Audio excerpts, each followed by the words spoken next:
Hi guys, welcome back to the C section. Remember, C stands for counseling. On this segment, we usually talk to our counseling psychologist, Maddie. Say hi. Hi guys. And Maddie usually educates us on matters parenting, especially from a point of view of mental health. Today, we have our first guest in-house. If you know this person, of course you know she was definitely going to be my first guest. She's a mother, she's Ethiopian. That's what I'm going for. Introduce yourselves to people. My name is Shiki.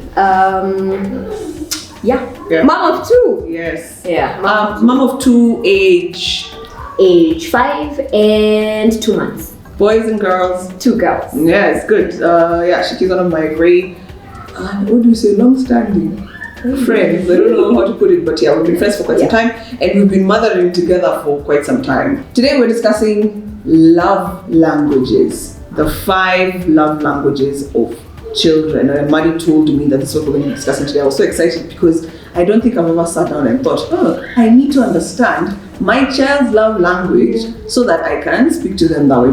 We say I need to understand my partner's love language, but also your child speaks a certain way that you need to understand so you can parent them better. So Maddie, I think for people who are not familiar with love languages, what are they? Where did they come from? What's their history? Okay, so love languages can be traced back to Dr. Gary Chapman. He wrote initially, he was designing this for adults. He was designing for adults, and he discovered that all human beings, there's a particular way that they love to show love and receive love. And that not two people, or not necessarily not two people, but generally all people in the world, he said that all the ways that they love could be grouped into 5 ways.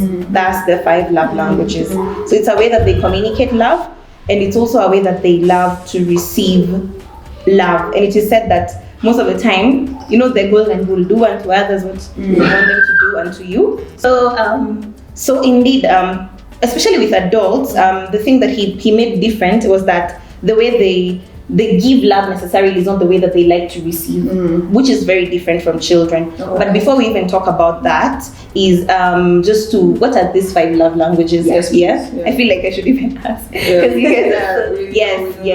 Yes. So we have physical touch, we have gifts, we have words of affirmation, and then we have quality time. I'm missing one. Acts of service. Yes, indeed.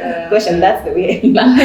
So acts of service. Yes. So those are the 5 love languages, and they don't change whether it's adults or children. So the love language I have as a child, I grew up with that love language. What do you mean? Not necessarily. Like it's the same. Even children communicate in these 5 love languages. Yes.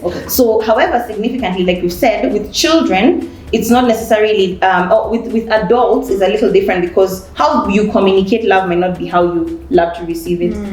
So I think then this would be a good time to just, first of all, establish that with children, love is generally more important. We were talking about this in our previous episode. So love is very important for a child because it makes them feel safe.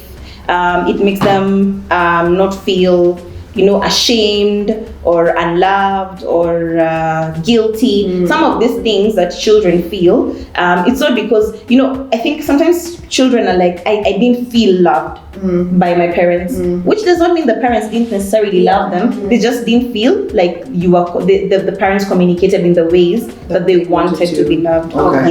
So the thing with children is that it is about, Dr. Gary likes even to call it like feeling their tanks, the emotional tanks. Some of the things that we see, even bad behavior, it's them acting out of frustration of not feeling loved or cared for or things like those. So these love languages, we need to remember that it is also going to be very helpful even as we discipline children, as we expect certain kinds of behavior from them. This is very vital for them. And the golden rule, Mama Twins, what is the golden rule? No comparison. Right? And obviously, so no comparison. So because not two children are the same, then we do not expect that even children of the same mother or brought up in the same family like Shiki with her 2 lovely daughters, they will not expect love in the same way. So Maddie, how do we, I think one of my biggest questions is, how do you recognize? Because if my child is 3.5, they can't voice their love language. How do I recognize that they like physical touch or they like acts of service? How do I recognize that that's what they feel? Okay. So let's go step by step with each love language. Yes. So physical touch, a child who loves physical touch, you will find, how can you tell? You will tell by the way they love communicating. Like they are always in your space, and not only in your space but touching you, and they love hugs. They could moms of girls, so they love playing with your hair, just being touching your face, your earrings. Sometimes I find her sucking my toes. Does that mean she enjoys it? That's the funniest thing I've heard today. It's not food, man. It's not food. But she's always my space, but sometimes I don't say. Just touching, really enjoying hugs, or they love to sit on your laps. They love cuddles, or they'll just come up to you, hold your hand. They love high fives. So this is how. So when you find that your child is always on your space, and not only in your space but also just kind of like trying to be in contact with you one way or another. When they're sitting next to you, they'll lean over. Maybe for older children, they may not necessarily sit on your lap, but they'll lean over or just be in your space and just want to be, just touching you in one way or another. Then that might communicate that physical touch is one of their love languages. Wow, okay. Interesting. Very interesting. Very interesting. Are there things they say that would help me also understand other than the doing? Would they say, maybe hug me? Or they might. Can I get a kiss? Or would they? Yes. Yes. Okay. Could I get a hug? If you forget to kiss them goodnight, you forgot. Yes. So they'll be very clear in the way that they if they appreciate certain ways that you love them physically, they'll show it. But actually, this is from Dr. Chapman, which is very interesting. And he said that it's not necessarily even the love, the hugging and the kissing and the high fives. It's also like maybe even in the games that they play. They love games that have physical contact. Whether it's they love to, for boys, they love to wrestle, or they like just games that will ensure that you tap them in one way or another. Or just interact with them in a way that there's physical contact. That is also very meaningful to them, because I know some parents will be like, but my children are teenagers, they feel like they don't like to sit on my lap, perhaps. For many reasons. Then maybe just having even games that chasing each other, your turn. So things like those might also help, as long as there's a lot of physical contact. Then that might be helpful. Okay. I don't have a question, but I think I can leave. I found one of my children's love language. Me too. And I wonder if we go through this, we'll figure out that maybe kids have more than one love language. Just let me figure out. Let me remember mine. Okay, well, she's finding her question. I've just mentioned, I think I found one of my children's love language. But I wanted to ask, could it be that perhaps like what you're explaining, I'll just use physical touch because that's one we discussed. Could it be that, like, let's say a child wants more of that for a certain reason, and the reason why I'm saying that is obviously I have a new baby in the house, and I feel like my firstborn now wants more of that physical touch, more of that. Oh, your hair is so nice. Oh, let me lie on you. Can I sleep on you? So okay. I think I've asked my question. Okay. Fair enough. It could definitely have intensified now that there's a new sibling. New siblings bring new dynamics, and especially for your child who was an only child for a while. Yes. So maybe if you notice that is a significant thing that has changed since the new child has come, then maybe they're trying to communicate something. But if it's something that they've always liked from before, but it's intensified now, they just maybe are trying to just feel that affirmation and just feel like they're still your little princess, whatever position that they held, just to affirm them, just to be like, and I'm sure you've done this in a number of ways, but they're just trying to remind you that I'm still here. So maybe that's why it's intensified. So would you say they were like that before?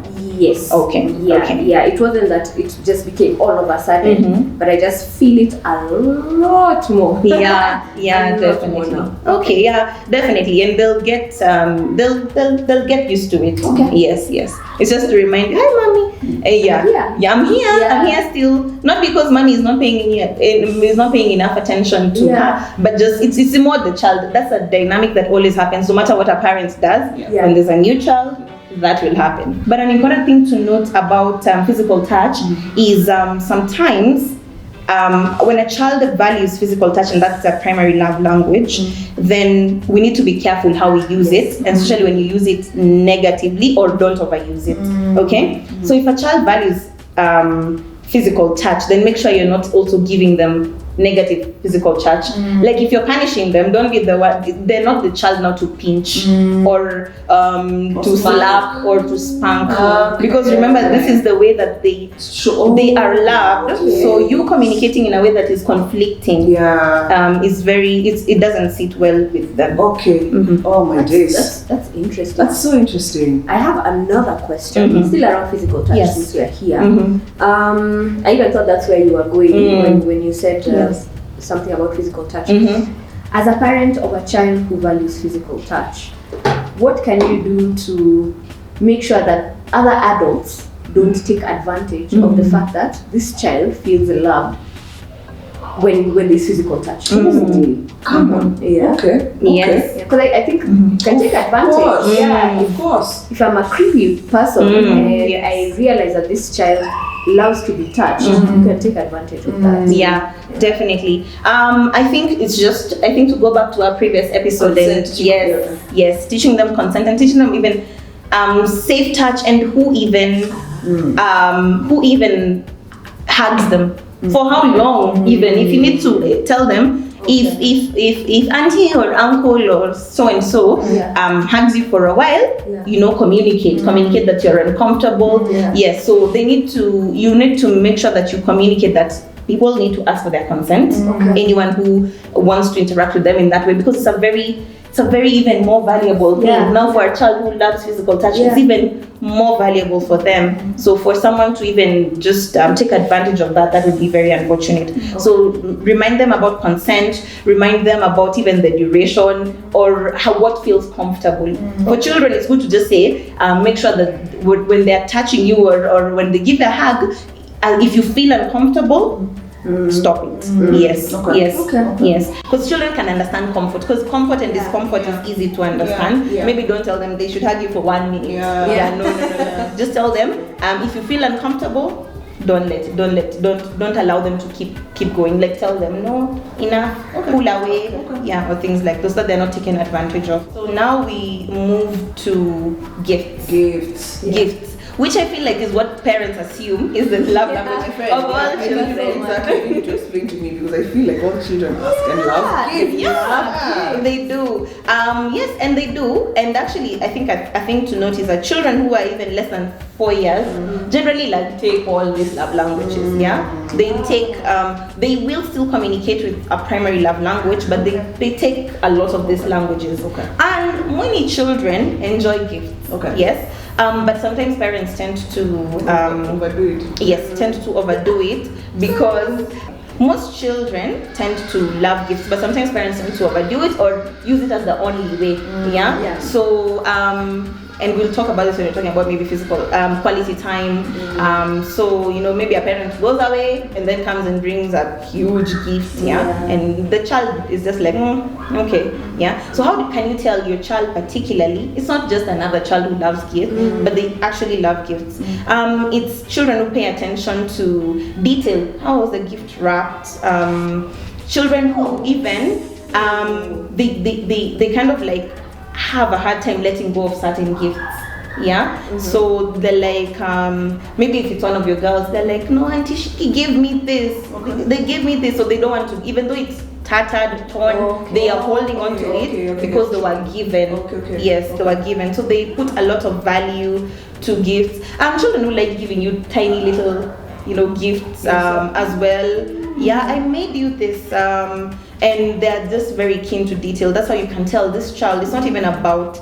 It's about like a tangible way of showing love. Yes. So that's how you can tell. This one, it's not just a child who loves it, because children like gifts, but they remember. They even remember who gave them what.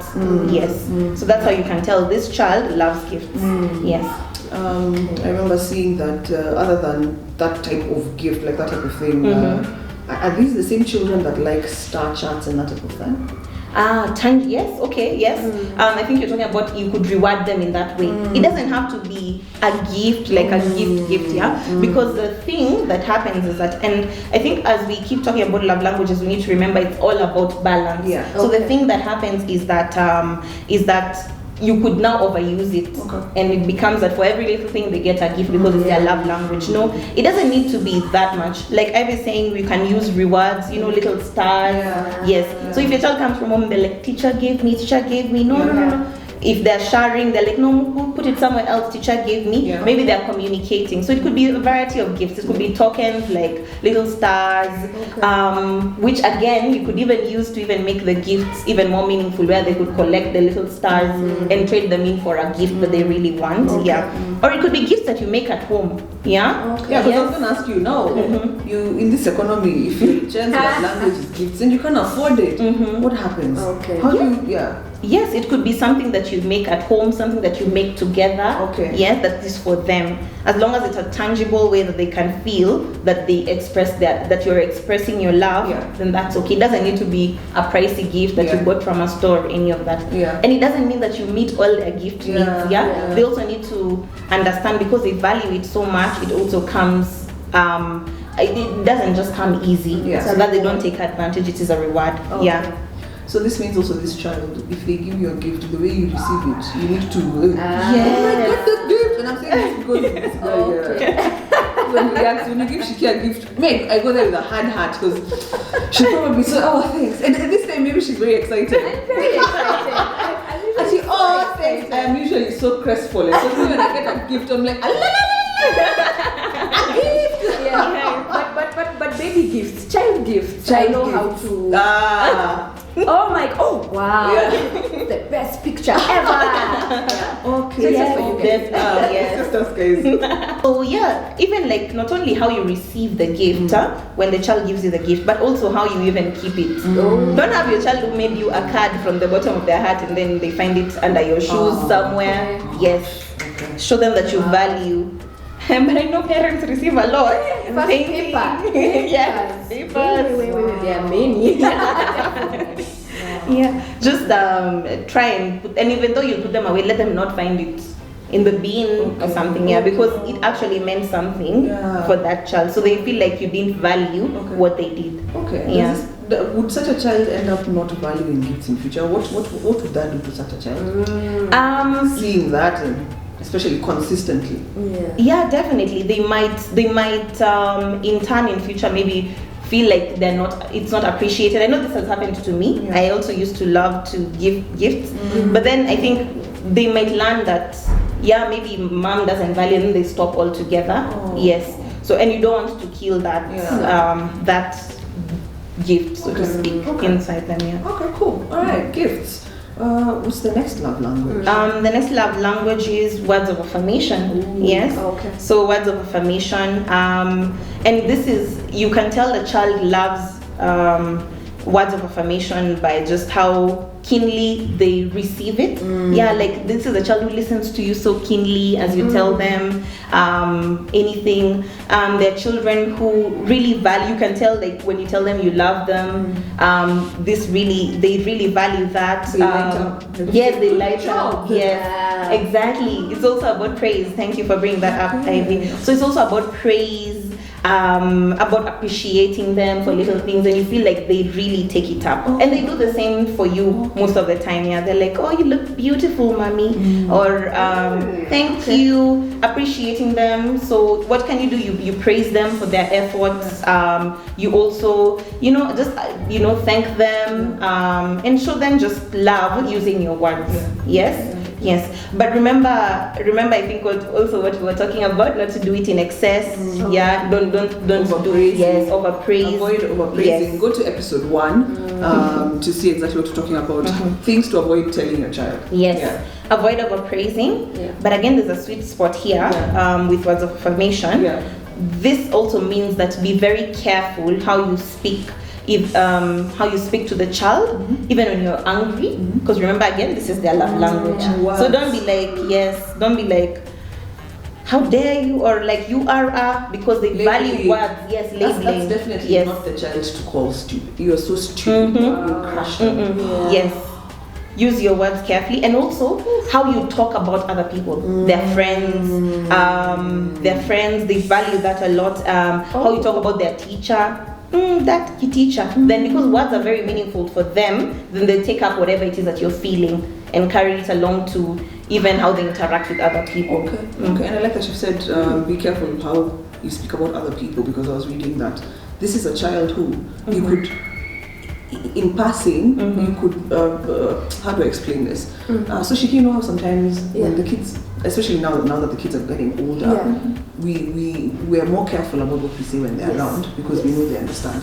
So I was reading somewhere that is the opportune time to have a child over here you saying good things about them. Oh wow! Let them hear you telling the dad, "Oh, Wanja is so smart," because for some reason, even as human beings, you'll ask, "Do I look okay in this?" And then you'll be like, "Yeah, you do."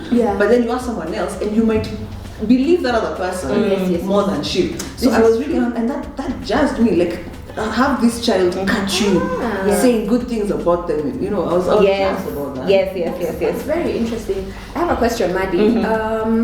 Because you said they really value words.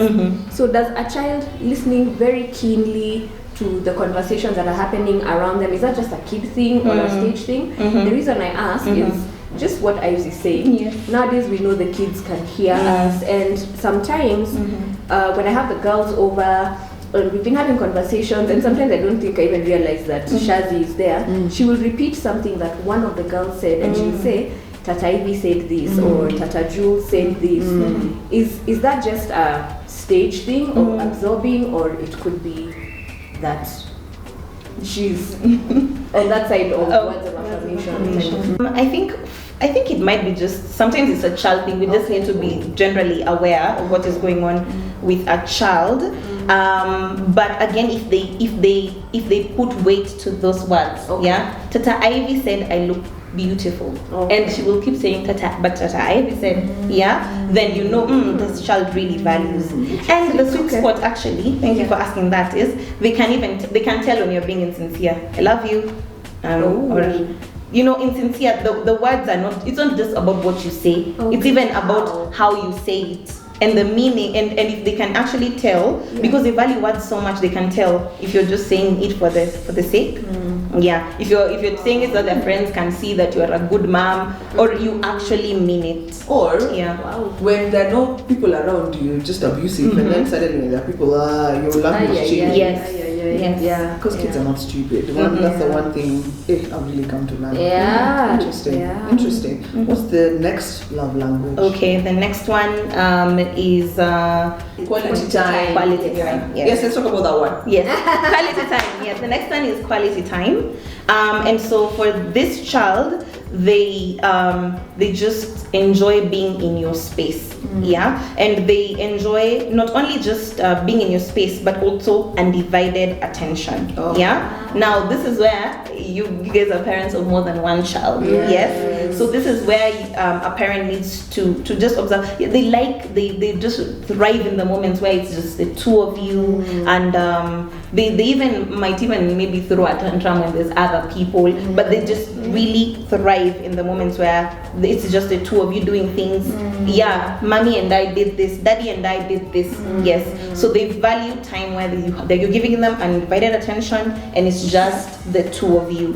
And that time when you're doing something, reading a storybook together, you're playing together, you are doing something together, they enjoy that time that you guys are spending together. Does the duration matter, or it's more about what's happening? The quality. Yes, it's the quality, not even the duration. Because you could be in the same house, right? You could be in the same house, but you're not really like interacting much. It is that undivided, focused attention. Yes, undivided attention from them. So if it's Shazi, it's Shazi.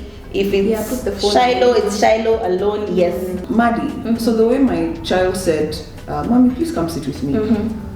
She was very sure about the activity she wanted to do during that quality time. Do most children know, and do they tell you come do this? So that way, it's not quality time, but it's your thing. Let's go and work with mommy in the office. Who says that's her quality time? That's true. Yes. So do children? Yes. Okay. Yes. Good point, Ivy. They do communicate in the way that works for them. Okay. Yes. So read me a story because they want. Okay. Or maybe it's mostly about them. That's what I'm saying. Sometimes you could be working, but as long as they're there and they feel that is the choice they've made, because they want to sit with mommy, or if it's about going to the office, then they've gone to the office with mommy and they wanted to do that. Then it's more meaningful when it's them. Not because you've maybe spent time, which doesn't mean parents should not go out of their way to spend quality time. Maybe spend time in a way that ask them, what do you want to do? Yes, that will be helpful. But now the sweet spot again, or the flip side is with quality time. This is not a child to use time out on. Yes, because you're taking away the thing that is so valuable for them. Yes, so don't punish them by taking away your undivided. I'd have thought it's the other way around before this conversation. Because they value it. Exactly. I'd think that's how you should discipline. Take it away. Send to gifts and presents. Yes. Interesting. What do you do? Leave a comment. No. So how do you discipline this child? Other ways. Other ways. Yes.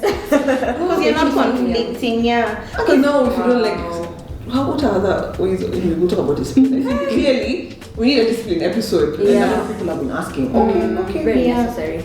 So don't take it away. Yes, because that's the way that they love. Now you're communicating now something negative in the way that they love. Which might really be confusing for them. So, let's just say avoid using let that not be timeout. Let timeout not be the thing that you go for when your child is a quality time, so to speak. So I'm sure that parents who, while watching this, they've started realizing, oh crap, the way we've realized, that's my child's love language, but they've already, put them in timeout, and you tell them that it's okay. It's okay. We're not villainizing parents and stuff. No, it's okay. Now that you know better, you know better. Okay. Our final love language, Maddie. Our final love language is acts of service. Yes. Which I feel like isn't parenting just that. It's one big act of service. Yes. But you can tell it is really one long act of service. But you can tell it is truly maybe your child's primary language if they just like it when you do things or appreciate it. Thank you, mommy. Oh, mommy, could you please? A child who probably knows how to tie their shoelaces, but they're like, mommy, please tie for me. Mommy, please do this for me. Daddy, please do this for me. Wow. Yes. So they want you. They want you they want to feel like you're doing something for them. Okay. Yeah. And they give meaning to whatever it is that you're doing for them. Okay. Yes. So act of service, yes, parenting is really a long act of service, but for this child, they really value, and you'll find that they also do the same for you. Could I please take your plates, mommy? Could I do this for you? Could I do this for you? Could I do this for you? Okay. Yes. I think acts of service is the most difficult one for me to grasp in my mind.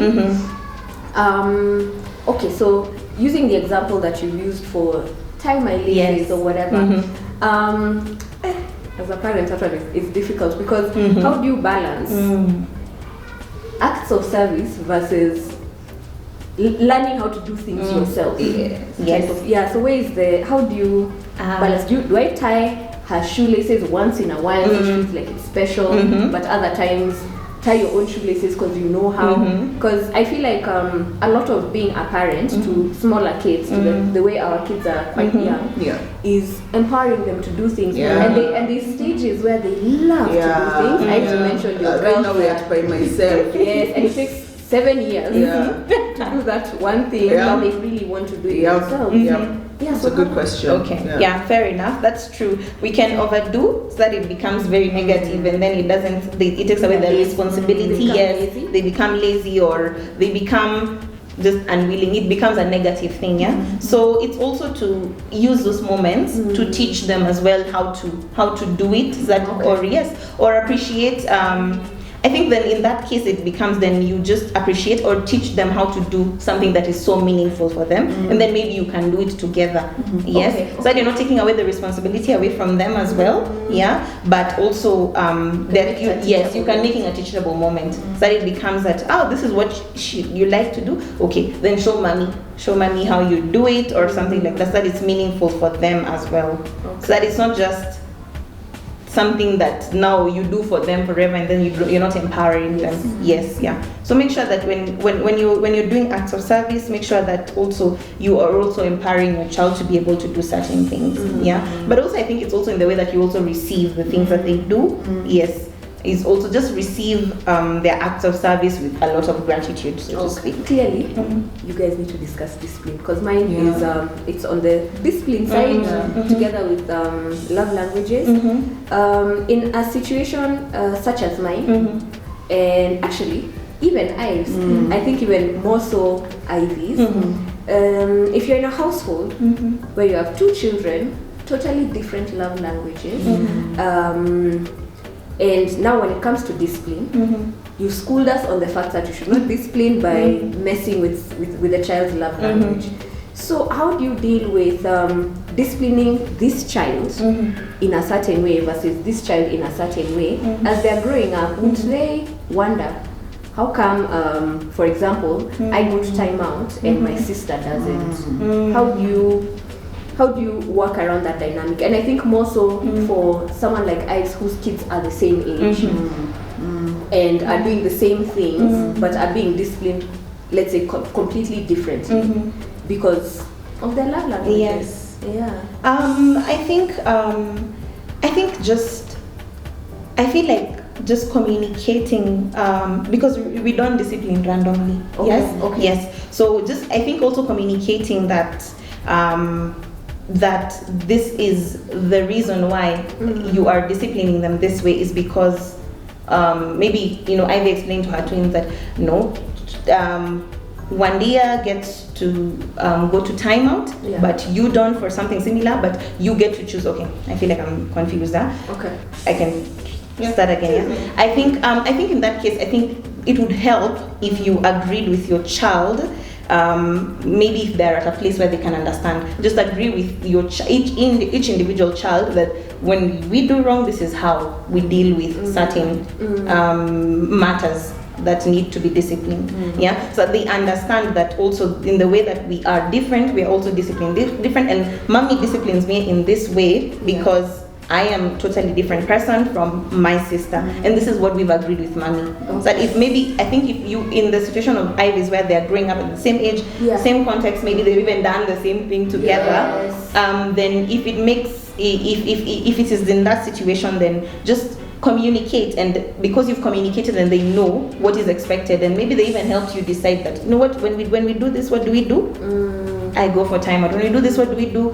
I do something else. Yes. Something I was given is taken away. Then maybe they might understand better, so that they're not also wondering how come this one is harsher, because it's something that you all agreed. Okay. Communicate with the child. Be honest. Yes. Okay. All right. Wow. Class dismissed. Ding ding ding ding ding ding. Kengele. I have learned so much. I don't know, Shiki. I definitely have learned so much. I came here not even with the thought that you need to know your child's love language, and now I am going with the intention to recognize. Because I think I found like 4 of them. And I was like, okay, to recognize the most, the ones that are way up there. And to be intentional in giving them the love language that they are asking for. Beautiful lessons. I hope they're the same ones that you have drawn. Remember to like this video. If you found it helpful, leave me a comment. Ask Maddie a question. Ask Shiki a question. give us compliments, whatever. We are here for all of it. Subscribe. Yay. I think we're at like 100 and something subscribers. Yay! So awesome. Like really awesome. Write to me and tell me any other topics that you'd like us to discuss with Maddie. Until next time, see you.